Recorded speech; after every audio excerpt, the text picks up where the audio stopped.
ఓం శ్రీ మాత్రే నమః. అందరికీ నమస్కారం అండి. జూలై 11వ తేదీ అనగా శనివారం రోజు మకర రాశి వారికి దిన ఫలితాల ప్రకారం ఖచ్చితంగా జరిగేది ఇదేనండి. ఈ రాశి వారు కనుక ఇప్పుడే కనుక మన ఛానల్ని కొత్తగా చూస్తున్నట్లయితే చేసి ఛానల్ని సబ్స్క్రైబ్ చేసుకుని ఈ వీడియో మీకు నచ్చినట్లయితే లైక్ చేసి మాకు సపోర్ట్ చేయండి.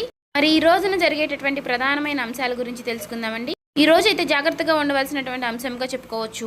ఎందుకంటే ఈ రోజున మీ జీవితంలో ఒక డెడ్ లైన్గా ఉండబోతోంది. ఎందుకు అంటే కనుక మధ్యాహ్నం 2:30 తర్వాత మీ జీవితంలో ఊహించినటువంటి ఒక మార్పు అనేది రాబోతుంది. సమ్మక్క సారక్క జ్యోతిష్యాలయం గురువు గారు విజయరాజు గారండి. స్త్రీ పురుష వశీకరణ కూడా చేయబడును. ప్రేమ సమస్యలు, పెళ్లి సమస్యలు, భార్యాభర్తల సమస్యలు, అత్తకోడల సమస్యలు, ఆస్తిగాదాలు, అప్పుల బాధలు, ఇలా అనారోగ్య సమస్యలకి, సంతాన సమస్యలకి, కోర్టు సమస్యలకి, ఆస్తి తగాదాలకి, అప్పుల బాధలకి, ఇలా ఏ సమస్యలకైనా ఈ గురువు గారు చాలా చక్కటి పరిష్కారాలు చెప్తారండి. మనం ఎక్కడున్నా సరే గురువు గారిని ఫోన్ కాల్ ద్వారా సంప్రదించవచ్చు. అన్ని విషయాలు కూడా మనకి చెయ్యి ముఖము చూసి అన్ని విషయాలు ఫోన్లోనే చెప్తారండి. ఈ గురుగారి ఫోన్ నెంబర్ వచ్చేసి 9100263308 అండి. అన్ని విషయాలు కూడా ఫోన్లోనే చెప్తారు. 100% మనకు ఖచ్చితంగా తీరతాయండి. 24 గంటల్లోని ఫలితాలు అనేవి కూడా లభిస్తాయి. మీకు నమ్మకం ఉంటే కనుక ఈ గురువు గారిని సంప్రదించి చూడండి. చాలా నమ్మకం. 2:30 దాటక ముందే మీరు ఒక ఫోన్ కాల్ ద్వారా కానీ ఏదైనా సరే ఒక విధంగా ఒక వార్త అనేది వినవచ్చండి. ఒక వ్యక్తి మీ తలుపు తట్టవచ్చు. ఆ వ్యక్తి ఎవరై ఉంటారు? ఆ వ్యక్తి ద్వారా ఆ వార్త వినగానే ఒక్కసారిగా మీ గుండె జల్లుమంటుంది. ఇది ఒక షాకింగ్ న్యూస్ గా చెప్పుకోవచ్చు. అయితే ఈ వార్త మిమ్మల్ని భయపెట్టేటటువంటి వార్త కూడా కావచ్చండి. లేదంటే ఒక ఆనందంతో ఉక్కిరిబిక్కిరి చేసేటటువంటి ఒక శుభవార్త కూడా ఉండవచ్చండి. మరైతే ఈ వీడియో మీ జీవితాన్ని తప్పకుండా మలుపు అయితే తిప్పబోతుందని చెప్పుకోవాలి.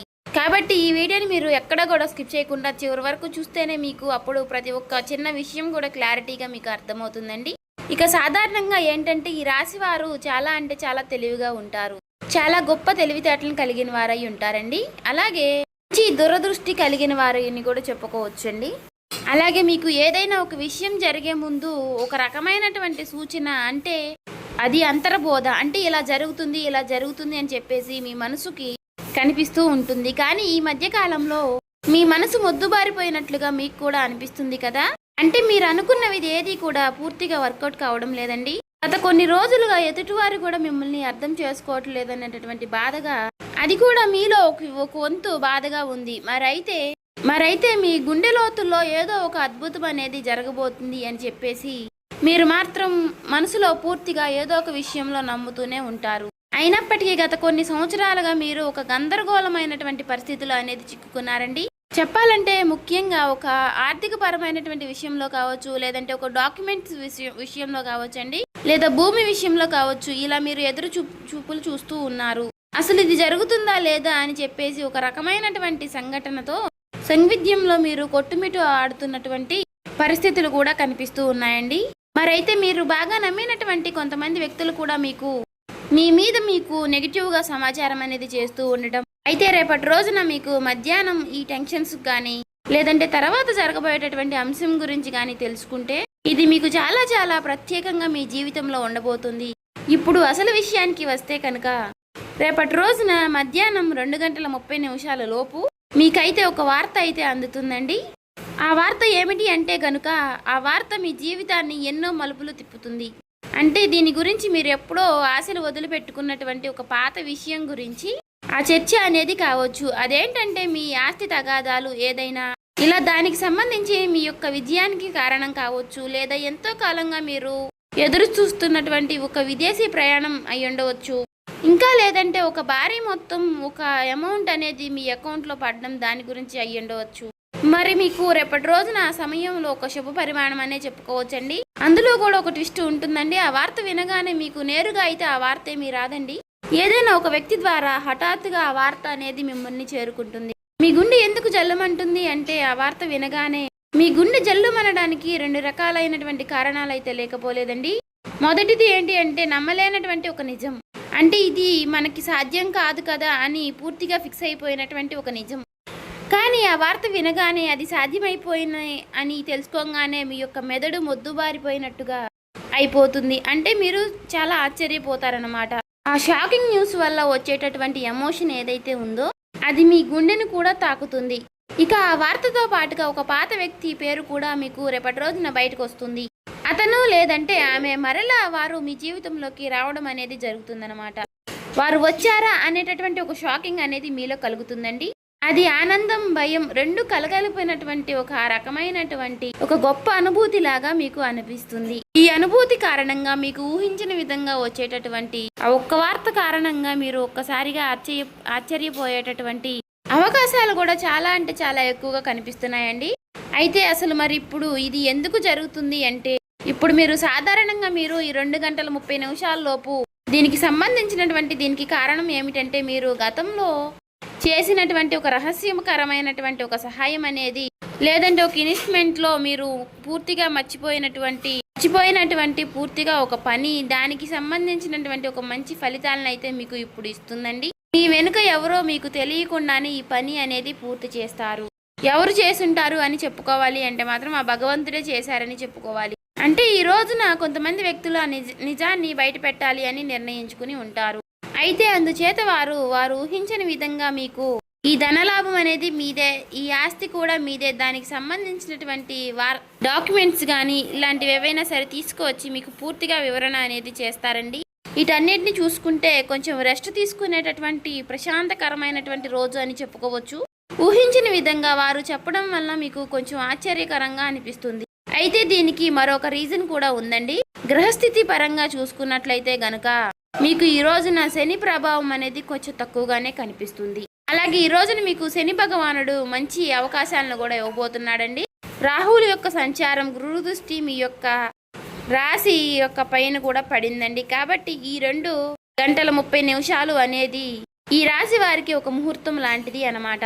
మరి ఈ సమయంలో గ్రహాల యొక్క కలయిక వలన మీకు ఆశ్చర్యకరమైనటువంటి ధనలాభం కానీ, లేదంటే ఒక ముఖ్యమైనటువంటి కీలకమైనటువంటి వార్త వచ్చేటటువంటి అవకాశం, అది కూడా ఆ వార్త నుంచి వచ్చేటటువంటి ఒక లాభం మీకు అన్ని రకాలుగా చాలా అంటే చాలా ఆశ్చర్యకరమైనటువంటి విషయాలను అయితే కలిగిస్తాయండి. అయితే ముఖ్యంగా దీనివల్ల ఏంటంటే, మీరు మీ జీవితంలో ప్రధానంగా చూసుకున్నట్లయితే రేపటి రోజున మీకు ఉన్నటువంటి కొన్ని పెద్ద పెద్ద టెన్షన్స్ కూడా తగ్గుతాయండి. సమాజంలో గౌరవ ప్రతిష్టలు కూడా పెరుగుతాయి. ఆ వార్త వినగానే మీరు ముందు ఎమోషనల్ అయిపోతారు. కానీ ఆ సమయంలోనే మీరు తప్పుడు నిర్ణయాలు తీసుకునే అవకాశాలు కూడా కనిపిస్తున్నాయండి.